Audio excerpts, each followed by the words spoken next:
Salut tout le monde, on est parti aujourd'hui pour le 1207e épisode de l'After Zap Image. Les amis, n'hésitez pas à télécharger OneFootball, application numéro 1 sur le foot et toute son actualité. Les liens sont dans la barre de description. C'est une appli hyper complète, hein. Vous pouvez le voir juste à côté de moi avec notamment bien évidemment l'onglet où on a toute l'actualité autour du ballon rond. Comme vous pouvez le constater du côté de Dortmund, on a mis un ultimatum à Erling Haaland. On a plusieurs cas de Covid aussi du côté de Barcelone. Mikel Arteta, l'entraîneur des Gunners, lui aussi touché par le Covid. Ensuite vous avez évidemment l'onglet des transferts, hein, qui est un petit peu pour le moment au point mort, mais ça va bientôt bouger. Vous avez également l'onglet match avec notamment 2 matchs en PL ce soir, des matchs aussi demain, dont un qui sera reporté en première ligue. Vous avez aussi les matchs en direct, hein, vous pouvez le voir. On joue notamment en Chine à l'heure actuelle. Et puis la dernière petite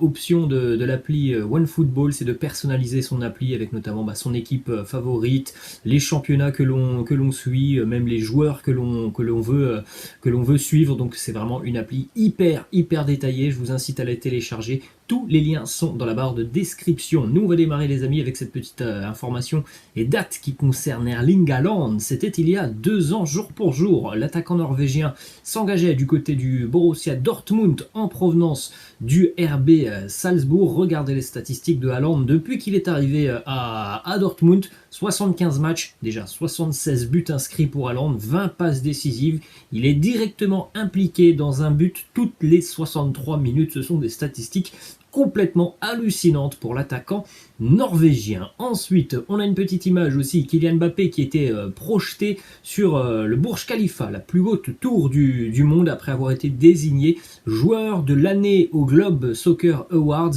C'était du côté des Émirats Arabes Unis. Regardez cette belle image de Kylian Mbappé projeté donc sur la plus haute tour du monde. Plusieurs déclats de Kylian Mbappé. Premièrement, Kylian Mbappé qui nous parle de Paris et du Paris Saint-Germain. Il nous dit: Paris, c'est ma ville, c'est là où je suis né, c'est là où j'ai grandi. Jouer pour le Paris Saint-Germain, c'est un sentiment incroyable. Pouvoir jouer avec votre famille et vos amis à vos côtés. Ensuite, Kylian Mbappé qui s'exprime aussi sur son avenir. On rappelle que dans 3 jours maintenant, Kylian Mbappé pourrait potentiellement s'engager où bon lui semble, puisque il est toujours au point mort au niveau des négociations avec le Paris Saint-Germain. Kylian Mbappé qui déjà nous dit: le Real Madrid en janvier, c'est sûr que non, je finirai la saison au Paris Saint-Germain à 100% et j'en suis très heureux.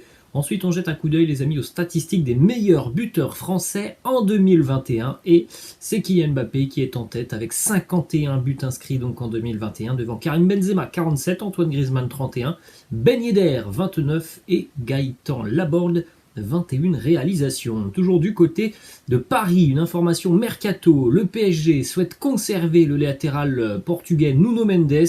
Paris va travailler activement pour s'offrir le joueur, puisqu'on rappelle que le joueur pour le moment est prêté par le Sporting Portugal. L'option d'achat est à hauteur de 40 millions d'euros. On va du côté de l'Angleterre maintenant, les amis, avec une journée de championnat hier, ou en tout cas quelques matchs hier. On en avait dans l'après-midi, puis un dans la soirée. Déjà, on va regarder le classement du top 6 en PL, et comme vous pouvez le constater, bonne opération sans jouer en plus de ça pour Manchester City, puisque Liverpool hier a été battu. 6 points d'avance pour les Citizens sur Liverpool et Chelsea. Arsenal 35 points, West Ham 31, Tottenham 30 points avec 2 matchs en moins. Hier, Liverpool a été battu du côté de Leicester 1-0. Mo Salah a raté un penalty à la 15e minute avant que Lookman ne marque pour les Foxes à la 60e. Prestation un peu décevante des Reds hier, en deçà de leur niveau, habituel. Et puis il faut aussi le souligner, Liverpool est tombé face à un très grand Kasper Schmeichel qui a notamment sorti le penalty de Mo Salah, mais Kasper Schmeichel a fait aussi d'autres arrêts déterminants au cours de cette rencontre. Petite stat sur Liverpool qui termine l'année donc 2021 de la même manière qu'il l'avait débuté, c'est-à-dire en ne pas marquant sur un match à l'extérieur. Pas de but hier pour Liverpool à l'extérieur. Ça avait été le cas aussi pour les Reds lors de leur premier match à l'extérieur en 2021. Et pourtant, entre-temps, Liverpool a marqué sur les 28 matchs qu'ils ont joués à l'extérieur. Donc c'est assez paradoxal cette petite statistique. Le premier et le dernier match de l'année à l'extérieur pour les Reds n'ont pas permis aux hommes de Jürgen Klopp de marquer. Ensuite, une stat aussi sur Mo Salah qui a donc raté un penalty hier. Ça ne lui était plus arrivé depuis octobre 2017. Les 15 derniers pénaltys de Mo Salah avaient tous terminé au fond des filets. Déclaration de Jürgen Klopp assez déçu de la prestation de son équipe. Il nous dit: nous avons bien débuté la rencontre, puis nous avons perdu notre rythme. Il y a tellement de performances individuelles en dessous du niveau moyen ce soir, et c'est difficile de jouer notre football dans ce cas-là. Ensuite, on enchaîne aussi avec d'autres résultats. Ça, c'était dans le courant de l'après-midi. Certains se sont peut-être d'ailleurs régalés. Hier à 16h, hein, c'est toujours particulier d'avoir du football en pleine semaine et puis en après-midi. Crystal Palace s'impose largement face à Norwich, 3-0 avec notamment un but d'Hudson Edouard, un but aussi pour Jean-Philippe Mateta, Southampton, Tottenham, un partout. Les Spurs qui n'ont pas bénéficié de leur supériorité numérique, hein. Ils ont joué plus d'une mi-temps à 11 contre 10. Les Spurs, ils ont énormément dominé la seconde mi-temps. Ils sont tombés là aussi sur un très grand gardien de Southampton, Fraser Foster, qui a fait 10 arrêts hier face à Tottenham, et victoire aussi pour West Ham, 4-1 du côté de Watford. Petite stat d'ailleurs du côté des Hammers en ce qui concerne l'entraîneur écossais David Moyes. Grâce à cette victoire hier, David Moyes est devenu le 3e entraîneur qui a le plus remporté de victoires dans l'histoire de la Première Ligue. Bon, il est très loin évidemment des deux premiers que sont Sir Alex Ferguson et Arsène Wenger. Ensuite, une statistique en ce qui concerne Norwich, catastrophique, hein. Les Canaries, ils vont tout droit en Championship. De toute façon, Norwich, c'est une équipe qui fait l'ascenseur déjà depuis de nombreuses années. Norwich réussit souvent très bien en Championship, mais par contre le niveau est beaucoup trop élevé pour les Canaries.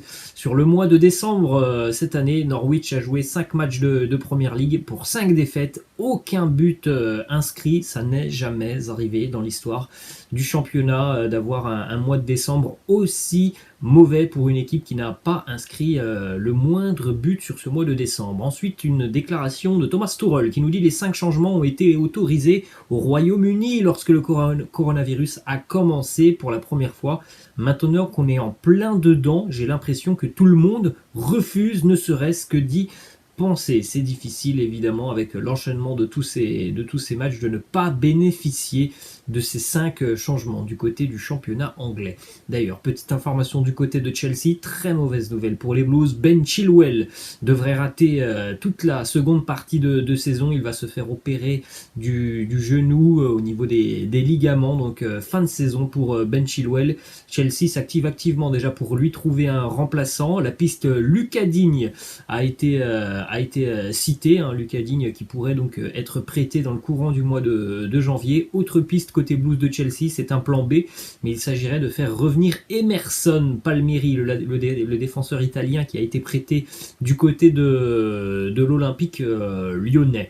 Ensuite, on a une information aussi qui concerne Manchester United, puisque Séville a fait une première offre aux Red Devils pour le prêt d'Anthony Martial, offre qui a été refusée par les Red Devils, puisque Manchester United attend tout simplement du club sévillan qu'ils prennent la totalité qu'ils prennent en charge la totalité du salaire de Anthony Martial, ce qui n'était pas le cas sur cette première offre. Les Mancuniens attendent un club qui soit capable d'accueillir pleinement Anthony Martial sur le dossier, sur la partie financière. Ensuite, du côté de Barcelone maintenant, plusieurs informations côté catalan. Il y a de plus en plus de chances de voir César Azpilicueta se diriger du côté de Barcelone l'été prochain. Il semblerait qu'il y ait un accord verbal entre le Barça et le joueur pour une arrivée libre l'année prochaine. Autre information côté catalan, là aussi c'est une bonne nouvelle, il était de retour à l'entraînement, Pedri qui était de retour à l'entraînement avec le FC Barcelone, les bonnes nouvelles hein, qui s'accumulent côté catalan, puisque Pedri était absent des terrains avec le Barça déjà depuis quelques semaines, voire quelques mois maintenant. Un dernier match de Pedri, c'était au mois de septembre, fin septembre. Ensuite, autre information côté catalan, et bien cette fois-ci c'est une arrivée, hein, un transfert officiel. Ferran Torres débarque du côté de Barcelone en provenance de Manchester City, un transfert hein, dont on parlait déjà depuis quelques semaines. Cette fois-ci c'est officiel. Ferran Torres hein, est évidemment un attaquant qui est capable d'évoluer un petit peu partout sur la ligne d'attaque, même s'il est plutôt ailier. Il s'engage donc avec le Barça jusqu'en 2020. 27 contre 55 millions d'euros. Bon, c'est toujours un petit peu surprenant de voir cette équipe du Barça être capable de réaliser ce genre de transfert alors que l'on connaît la situation financière du club. Il y a quand même plus d'1 milliard d'euros de dette côté catalan, même si bon, le transfert ne sera pas effectif maintenant, c'est-à-dire que le paiement de ces 55 millions d'euros ne va pas être effectué maintenant. C'est toujours très surprenant de voir une équipe autant endettée pouvoir réaliser ce genre de coup. Ferran Torres présent hier donc à l'entraînement avec son nouveau club. Petite déclaration d'ailleurs de Ferran Torres qui nous dit: je veux aider Barcelone à rester l'un des meilleurs clubs au monde, je peux jouer aux 3 postes en attaque, même si lui aussi a avoué avoir un poste de prédilection, à savoir celui d'ailier. Ensuite, une information qui concerne Ousmane Dembélé, puisque 75% des socios s'interrogés par Mundo Deportivo indiquent qu'ils ne veulent plus voir Ousmane Dembélé sous les couleurs du FC Barcelone. Visiblement, le choix est fait du côté du Barça. On fait confiance à Dembélé pour l'avenir, puisque la prolongation de contrat devrait être actée dans les tout prochains jours.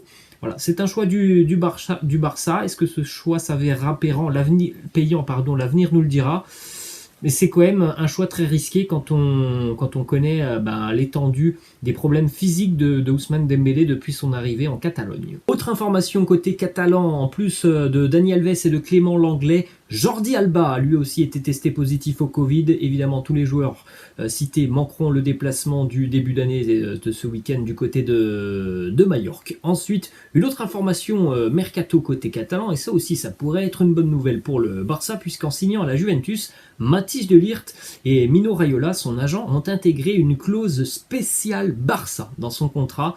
Concrètement, ce que ça veut dire, ça veut dire que Barcelone pourrait recruter le Néerlandais contre 75 millions d'euros, et ça c'est uniquement une clause pour le Barça, puisque toutes les autres équipes qui seraient intéressées par Matthijs de Ligt et qui donc souhaiteraient l'acheter auprès de la Juventus, eux devront payer 120 millions d'euros. Ensuite, on enchaîne les amis avec ces statistiques. Karim Benzema qui a marqué plus que Lionel Messi et plus que Cristiano Ronaldo cette saison. Karim Benzema termine avec 38 buts devant Léo Messi 34, Cristiano 32 réalisations. Toujours du côté de l'Espagne, on va au Real Madrid. Isco serait dans les petits papiers de Newcastle. Les Magpies pourraient tenter de payer une petite indemnité de transfert pour le joueur qui ne serait pas contre l'idée d'un départ. Après, est-ce qu'un départ du côté de Newcastle peut intéresser Isco? Ça, c'est une autre question. Toujours du côté du Real Madrid, Marcelo pourrait prendre sa retraite à l'issue de la saison.